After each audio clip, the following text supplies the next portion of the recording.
नमस्कार साथियों, मैं एक छोटी सी कहानी के द्वारा शुरुआत करना चाहती हूँ। कहानी नहीं है, यह हकीकत है।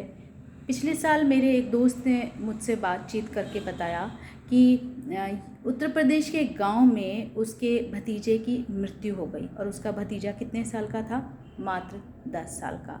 जब मैंने पूछा कि क्या हुआ तो उसने बताया कि उसे किसी चीज़ के दौरे पड़ते थे, वो परेशान हो जाता था तो वो अनकॉन्शियस हो जाता था, कभी कभी बेहोश हो जाता था। जब मैंने पूछा कि क्या उसे डॉक्टर को दिखाया गया था तो बोले हाँ, डॉक्टर को दिखाया गया था और डॉक्टर ने उसको किसी प्रकार की दवाइयाँ दी थी जिससे उसको ये फटीक और इस प्रकार की फिट वगैरह नहीं आने के लिए। तो मैंने कहा फिर क्या हुआ? तो बोले कि उसकी जो माँ थी, यानी कि मेरे दोस्त की जो भाभी थी, उसने वो दवाइयाँ देनी उसे बंद कर दी। उसने कहा अगर ये दवाइयाँ लेता रहेगा तो इसको आदत हो जाएगी, और क्योंकि उसे 3-4 महीने से वो फिट्स नहीं आए थे, इसलिए उस माँ ने अपने बच्चे को वो दवाइयाँ देनी सडनली बंद कर दी। तो फिर मैंने कहा फिर क्या हुआ?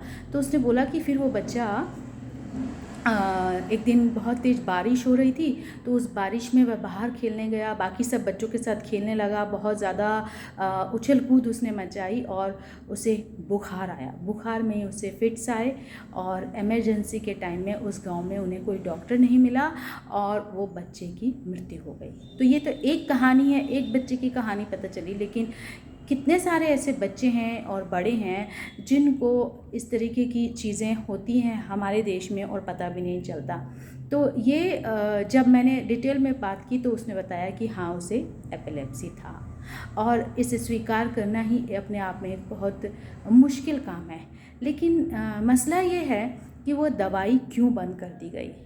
मुश्किल यह है कि अगर डायग्नोस हो गया था बच्चा, फिर उसकी मृत्यु क्यों हुई। मुश्किल ये है कि इस तरीके की अगर घटनाएं हमारे आसपास आती है तो हमारी क्या जिम्मेदारी है। जब मैंने कुछ कहने की कोशिश की तो उसने बोला उस माँ को समझाना ही मुश्किल था।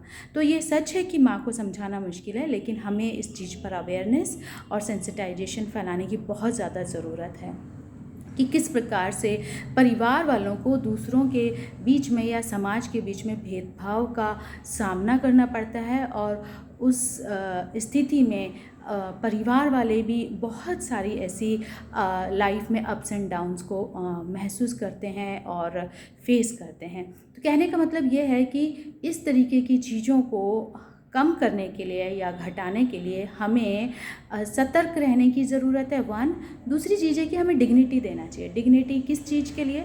जो किसी ऐसे व्यक्ति की देखभाल करते हैं। हमारे देश में देखभाल करता है यानी कि केयरर्स को किसी प्रकार की कोई डिग्निटी या रेस्पेक्ट नहीं दिया जाता। ऐसे कार्यों को भी तुच्छ समझा जाता है। आप विदेशों में देखें, ऐसे कार्यों के लिए लॉ बना हुआ है, और लॉ भी ऐसा कि आप किसी तरीके का उनके साथ भेदभाव नहीं कर सकते। तो कहने का मतलब ये है कि मैं यहाँ पर जो बात करना चाहती हूँ वो ये है कि किसी भी प्रकार का केयर टेकर का काम या केयर गिविंग का काम छोटा नहीं होता है। आप सबसे गुजारिश है कि ऐसे कार्यों को प्रोत्साहन दें, ऐसे कार्य करने वाले लोगों को आत्मसम्मान से जीने का हक दें। वैसे तो आप कौन होते हैं और हम कौन होते हैं हक देने वाले, लेकिन क्योंकि वो आपकी केयर करते हैं इसलिए आपकी कभी कभी सुनते हैं।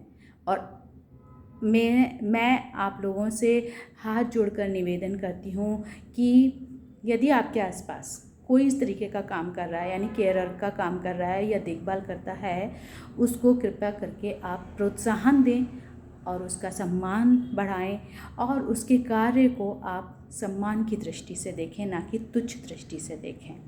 तो आज के लिए मैं इतना ही कहना चाहूँगी। कल एपिलेप्सी डे है। आप लोगों से बहुत ज़्यादा उम्मीद है कि हम सब मिलकर इस चीज़ पर और अवेयरनेस फैलाएंगे और ऐसे परिवारों में खुशी, आत्मसम्मान और प्यार और आदर, सौहार्दपूर्ण स्वभाव को बढ़ाने की कोशिश करेंगे। आप सबको धन्यवाद इस वीडियो को देखने के लिए।